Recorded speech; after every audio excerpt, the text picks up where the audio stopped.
සල්මෙන්ඩිස් තමන්ගේ ප්ලේස් එක දීලා දෙනවා කමිල් මිෂාල්ට. ඒ වගේම රෙස්පොන්සිබිලිටි එකක් ගන්න තියෙන නම්බර 3. ඉතින් ඒක ඉතාමත් හොඳ දෙයක්. මම හිතන්නේ නව රෙක්සෝනා sports defence 72 hours order protection සමගින් පිරිමින් සඳහාමයි.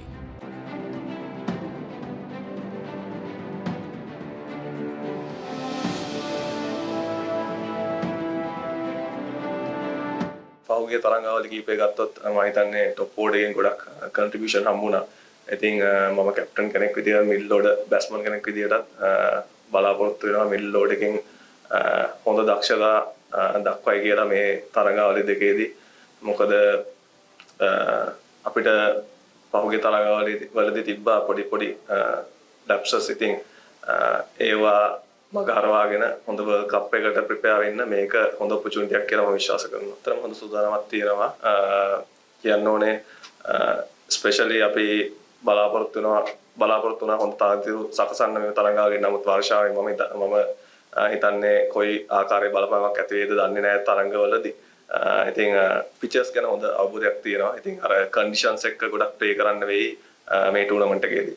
That sense, how important is this series looking at the World Cup? Yeah, obviously we are playing all over games in Sri Lanka when it comes to World Cup.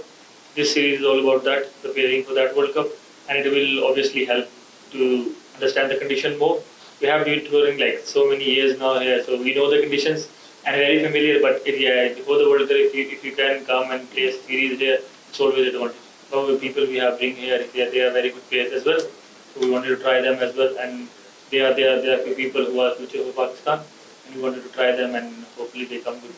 Combinations ගත්තොත් ඇත්තටම ලොකු වෙනස්කම් වෙන්නේ නැහැ. මොකද අපි දිගටම හෝම් කන්ඩිෂන්ස් වල ගහපු කම්බිනේෂන් එකක් තිබ්බා. ඉතින් ඒ තැන් වලට වෙනස් ක්‍රීඩකයෝ යොදා ගන්න තමයි බලාපොරොත්තු වෙන්නේ. මොකද සඳහන් කළ ආකාරයට අපිටත් වගකීමක් තියෙනවා ප්ලේයර්ස්ලාට පොඩි chance එකක් දෙන්න ලංකාවේ වර්ල්ඩ් කප් එකක් හින්දා කොච්චර හොඳ තත්ත්වයක මට්ටමක ඉන්නවද කියලා ඒ එක් ප්ලේයර්ස්ලා.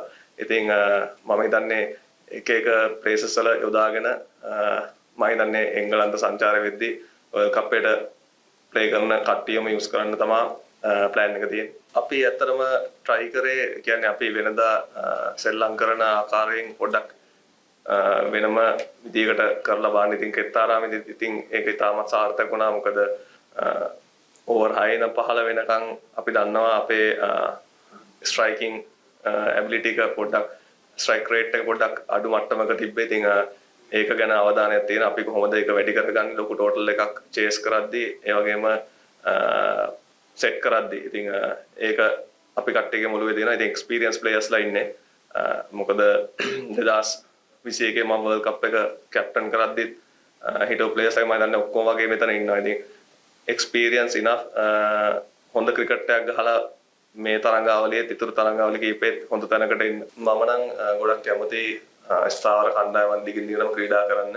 නමුත් සමහර අවස්ථා වෙනවා ක්‍රීඩකයන්ගේ ෆෝම් එක දිගටම පවත්වාගෙන යන්න බැරි අවස්ථා. ඉතින් ඒක මටත් වුණා. ඉතින් හොඳම දේ ඒ වගේ වෙලාවකදී ප්‍රැක්ටිස් වලට වෙනම කියන්නේ කෙත්තාරාමයට ගිහිල්ලා මැක්ස් අපේ මේ හයි පර්ෆෝමන්ස් සෙන්ටර් එකේ ප්‍රැක්ටිස් කරලා නැවත කම්බැක් එකක් දෙන එක. ඉතින් මම හිතන්නේ මේ ඔපචුනිටි එක හැමෝටම හම්බෙලා දෙනවා. ගොඩක් දුරට වෙනස් වෙලා නැහැ. හිටපු ක්‍රීඩකයන්ම ඉන්නේ.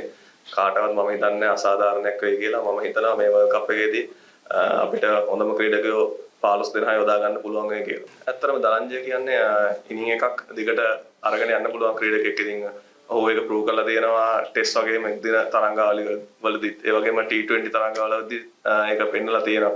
නමුත් වෙලා තිබ්බේ දරංජය සමහරලාට ගොඩක් වෙලාවට යන්නේ ප්‍රෙෂර් තියෙන අවස්ථාවල. ඉතින් ඒ වෙලාවේදී බවුන්ඩරි එක ගහන්න අමාරුයි. ඒක ගැන අපි එයත් එක්ක කතා කරලා තියෙනවා විශේෂයෙන්ම කෝචින් ස්ටාෆ් එකත්.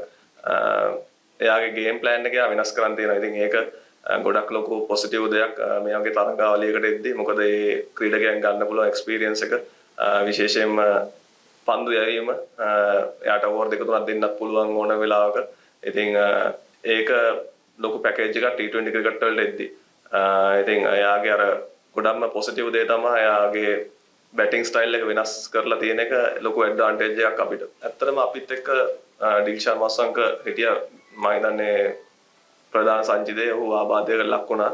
ඒ වගේම පහුගිය කාලේ පුරාවට බින්ද්‍ර ෆර්නැන්ඩෝ ක්‍රීඩා කරා. ඉතින් මම හිතනවා වේග පන්දු යවන්න අපිත් එක්ක ඉන්න වේග පන්දු යවන්නම් ගත්තාම ඕනුත් වර්ල්ඩ් ස්ටේජ් එකේ හොඳ මට්ටමක ඉන්න වේග පන්දු යවන්න. මොකද මේ IPL ක්‍රිකට් ඒ වගේම ගොඩක් ෆ්‍රැන්චයිස් ක්‍රිකට් ක්‍රීඩා කරලා අත්දැකීම් තියෙන පන්දු යවන්න ඉන්නේ. ඉතින් මම හිතනවා මේ විද්දී අපිට ඉන්න හොඳම පන්දු යවන්න තමයි මෙතනට ගෙනල්ලා තියෙන්නේ. ඔවුන්ට වගකීමක් තියෙනවා ඩිබිය කරන්න. ඉතින් මම හිතනවා ලෙෆ්ට් ආම් ෆාස්ට් බෝලර් කෙනෙක් කියලා එහෙම අපිට ඇන්ගල් යූස් කරන්න පුළුවන්. නමුත් වැදගත් වෙන්නේ මේ වෙලාවේ හොඳටම පන්දු යවන්නේ කවුද? ඒගොල්ලන්ව කණ්ඩායමේ යොදා ගන්න. කමිල් විශාර ඉතාමත් හොඳින් ක්‍රීඩා කරා පහුගිය තරඟාවලියේදී. ඉතින් අපිට අවස්ථාවක් එනවා කරිය එකේදී මොකද ස්පෙෂලි නැෂනල් ටීම් එකට සෙල්ලම් කරද්දී තමන්ගේ ප්ලේසස් සැක්‍රිෆයිස් කරන. ඉතින් කුසල් මෙන්ඩිස් තමන්ගේ ප්ලේස් එක දීලා දෙනවා කමිල් විශාලට. ඒ වගේම රෙස්පොන්සිබිලිටි එකක් ගන්න තියෙන නම්බර 3. ඉතින් ඒක ඉතාමත් හොඳ දෙයක්.